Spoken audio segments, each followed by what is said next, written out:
RSS നോക്കുമ്പോ India ഭരിക്കുന്ന പാർട്ടിയാണ്.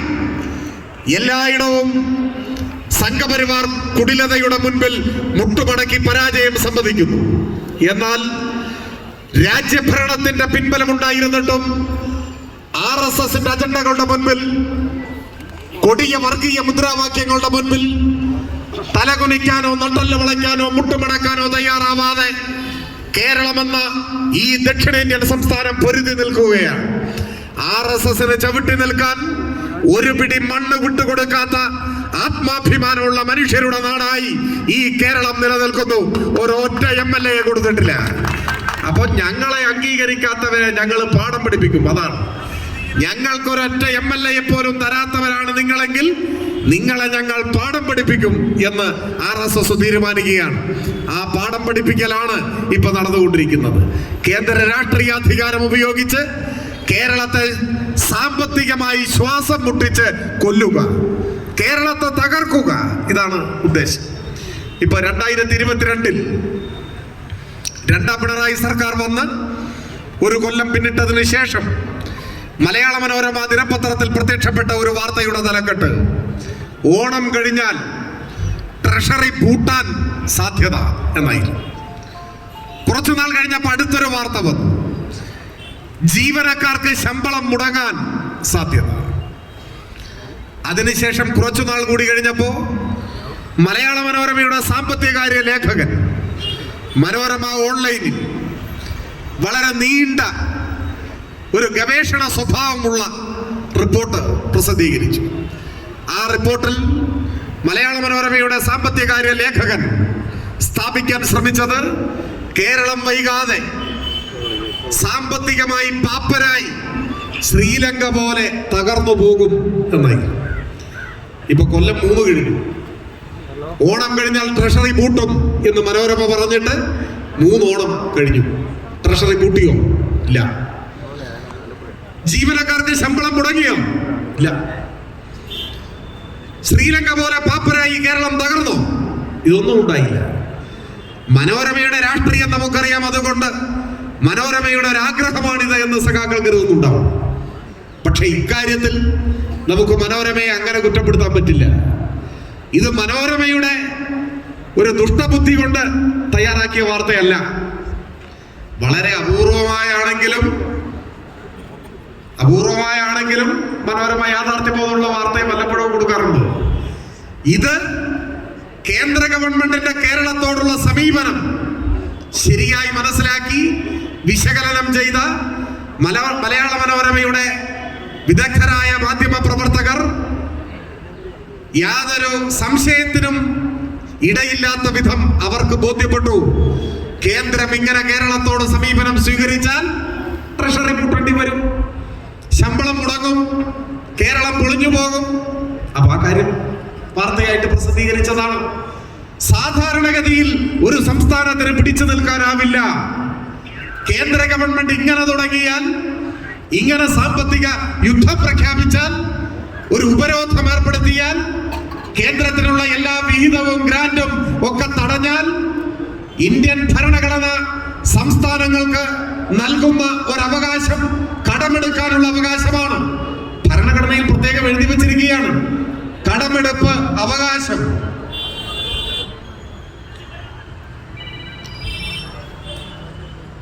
കടമെടുപ്പ് അവകാശം സംസ്ഥാനങ്ങളുടെ ആ അവകാശം തടഞ്ഞിരിക്കുകയാണ്. കേരളത്തിന്റെ ഭരണഘടനാപരമായ അവകാശം തടയുന്നു. സുപ്രീം കോടതിയിൽ നമ്മൾ കേസെടുത്താണ് കേന്ദ്രത്തിനെതിരെ. നിയമയുദ്ധം നടത്തിക്കൊണ്ടിരിക്കുകയാണ്. അപ്പോ തരാനുള്ളത് കേന്ദ്രം തരുന്നില്ല, ഇവിടുത്തെ നികുതിയെല്ലാം പിരിച്ചു കൊണ്ടുപോകുന്നു, കടമെടുക്കാൻ അനുവദിക്കുകയുമില്ല. ദുരന്തം വരുമ്പോ, വിദേശ രാജ്യങ്ങൾ സഹായിക്കാനായി തയ്യാറാവുമ്പോ അത് തടയുന്നു. ഇങ്ങനെയുണ്ട് ഒരു ഗവൺമെന്റ്. മഹാപ്രളയം വന്നില്ലേ ഈ ആലപ്പുഴ, എത്ര വലിയ കട്ടനഷ്ടങ്ങൾ അനുഭവിച്ചു വന്നു. ചെങ്ങന്നൂരിലും പരിസരങ്ങളിലുമാകെ ആ വാർത്തകൾ ലോകത്തിലെ മാധ്യമങ്ങളിൽ പ്രത്യക്ഷപ്പെട്ടപ്പോ ലോക സമൂഹം നമ്മളെ സഹായിക്കാൻ തയ്യാറായി. ആദ്യം സഹായ സന്നദ്ധതയുമായി മുൻപോട്ട് വന്നത് യുണൈറ്റഡ് അറബ് എമിറേറ്റ്സ് ആയിരുന്നു. അന്നത്തെ വാർത്തകൾ സൂചിപ്പിച്ചത് 1000 കോടിയോളം രൂപയുടെ സഹായം അവരിൽ നിന്ന് ലഭിക്കുമായിരുന്നു എന്നാണ്. അതിന് കാരണമുണ്ട്. UAE ഇന്ന് കാണുന്ന വിധത്തിൽ രൂപപ്പെടുത്തിയെടുത്തതിൽ മലയാളി സമൂഹത്തിന് വലിയൊരു പങ്കുണ്ട്. നമ്മുടെ നാട്ടിൽ നിന്ന് പ്രവാസികളായി പോയ ലക്ഷക്കണക്കിന് ആളുകൾ UAE പല എമിറേറ്റുകളിലുമായിട്ടുണ്ട്. അവരുടെ കഷ്ടപ്പാടിന്റെയും പ്രയത്നത്തിന്റെയും കൂടി ഫലമാണ് ആധുനിക UAE. അവർ ആ കാര്യത്തിൽ കേരളത്തെ വളരെ നന്ദിയോടെ, ആദരവോടെ, സ്നേഹത്തോടെ കാണുന്ന ഒരു സംവിധാനമാണ് UAE ഭരണത്തിന് നേതൃത്വം കൊടുക്കുന്നത്. സ്വാഭാവികമായും നമ്മളെ ഒരു സഹോദര പ്രദേശം പോലെ കണക്കാക്കുന്ന ഉദാരമതികളായ UAE ഭരണാധികാരികൾ കേരളത്തിന് ഒരു ദുരന്തമുണ്ടായപ്പോ അടിയന്തരമായി ഈ നാടിനെ സഹായിക്കണം എന്നാലോചിച്ചു.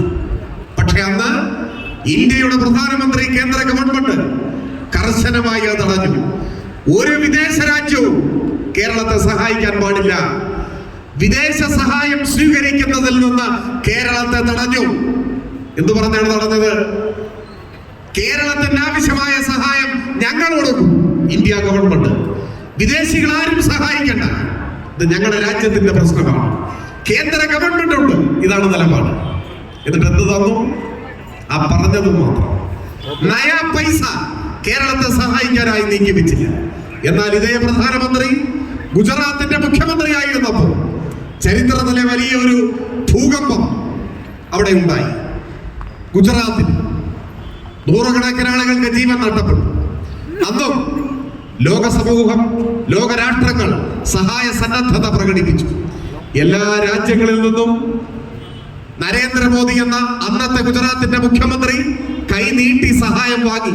ഒരു മടിയുണ്ടായിരുന്നില്ല.